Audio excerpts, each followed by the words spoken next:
All right. Good afternoon. Obviously, this time of the season is always the hardest part for any coach because you're trying to build a roster. And, man, there was a number of guys that was in camp with us, including OTAs and all that have been working their asses off. And you can only have 69. All right, that's your 53 and your 16 on the practice squad. So there's a good amount of guys that you have to release, and that's always tough for any coach. And I've said this before. My job is hopefully to be able to help those men get on another squad, if possible. So we're going through that process. And the next thing that's happening with us is, man, we're still mentality-wise in the training camp mode that we're trying to get better. And we're going to do this today when we go to practice. Tomorrow, same thing, and I'll walk through. And then Wednesday on our practice for our players have some time off. So looking forward to these practices. Looking forward to how we continue to build this roster.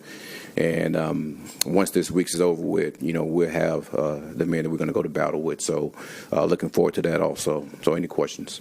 How much is Pittsburgh on your mind now in terms of thinking about game planning and stuff? And then when do you kind of introduce that to the players? Well, the season is on my mind, and my team is on my mind.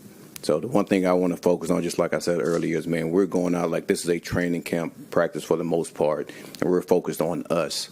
And at some point, we will introduce Pittsburgh. That's for me to let the players know, and we'll go like that. Some of the guys that have been injured the last couple of weeks, are they on track to playing week one? I would say like Tyrod. I think he's on track. Sauce is on track. Isaiah, he's on track. I feel really, really good with the guys that were injured and where they're at right now. Obviously, they still have a protocol they have to go through as far as getting themselves ready, but I do feel good about those guys. You didn't mention Lazard. Where is he? Same with Lazard. Aaron, with there's been so much speculation about the Jets maybe getting a veteran wide receiver and trading for a wide receiver and so forth. Yeah. Where are you at with that, and also with the current group, with your veteran guys there? Well, I'll let you guys do that. The speculation comes from you guys. The thing that we try to do here is we try to build our roster. And we don't let any of that information out. And I'm not going to let you know right now. So I like where we're at as far as the team's concerned, but we're still always looking. And we still have more practices to go for guys to continue to earn their keep. And that'll happen when time needs to be. Can you speak about special teams' value in terms of roster evaluation? That's always important. And to me, I look at that, look at the versatility of the players as far as playing a number of positions. And guys that can actually be the flag bearers when it comes to special teams. And we have a couple of guys that's done a really good job of that. And, I think in today's age, as far as being a starter, you still have to have special teams value. For example, our corners should be really good at being jammers on the punt return team and being able to do that. Our running backs have to have some value when it comes to being on the punt team as far as one of the wings. And you guys have seen Isaiah do that quite a bit. So the more value you bring on special teams, that makes you more valuable as a player. What did you guys like about Phillips and Briggs? What did they add for you, and what made you want to bring them in? Yeah, well, I'm happy that we had a chance to go and get those guys. The first thing is they fit who we are. Tough, physical, aggressive, resilient men that love football. Listen, I've been playing against Harrison for a while, him being in Minnesota, me being in Detroit. And I've said this before. He was a guy when he became a free agent that we were looking at when I was in Detroit as being, one of our D tackles. And obviously, Minnesota paid him. But both of those men, they really fit who we are. I think they're going to be really good for the locker room and for that room. How much debate, conversation, everything about the roster is going on right now with you, Rouge, with the coaching staff, with the scouts? How much is that consuming you? I mean, that's part of the business around every team. I mean, as far as the GM and the head coach, you're always looking at everything when it comes to building your roster. And listen, we get input from a number of people within the building. When it comes to our coaching staff, when it comes to the scouts, that's the best way to go about that. And we have a process that I think is outstanding as far as getting the information, me and Moose sitting down talking about it, and then we're trying to hash out how we want to build this roster. You've talked about your starting this business as a scout. Yeah. And then how much does that help you this time of year, you think?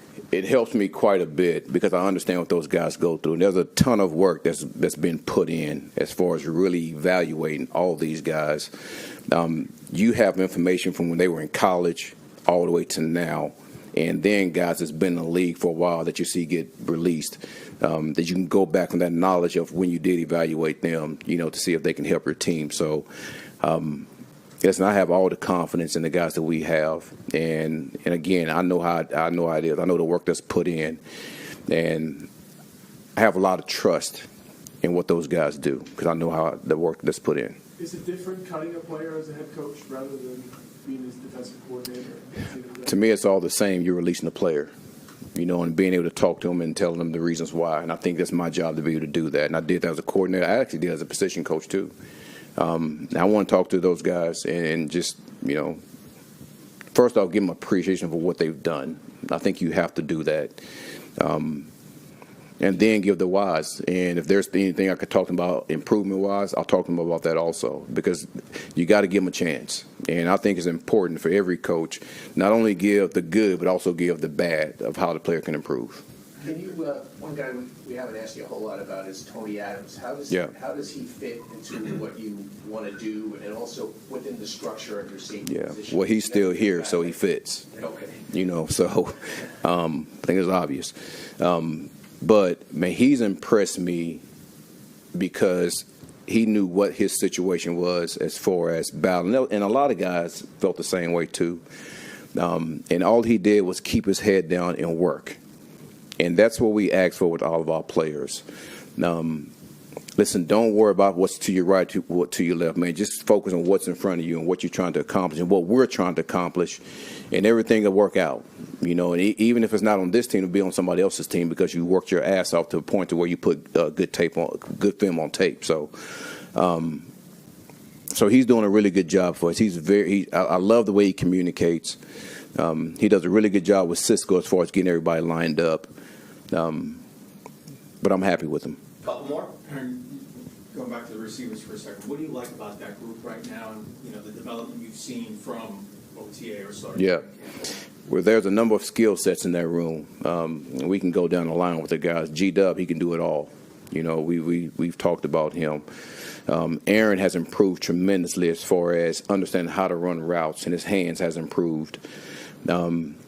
J-Ray, man, the savvy vet that knows how to get open, that can read zones. Lazard's a really good blocker in the slot. He's a big target for all quarterbacks to be able to go up and get 50-50 balls. I can go down the list. Tyler, he's another savvy vet. Kind of reminds me of J-Ray when it comes to being able to get open his own. So there's a number of different skill sets within that room that we feel like we can take advantage of. Some tough decisions there, right? Because you got. It's always tough decisions.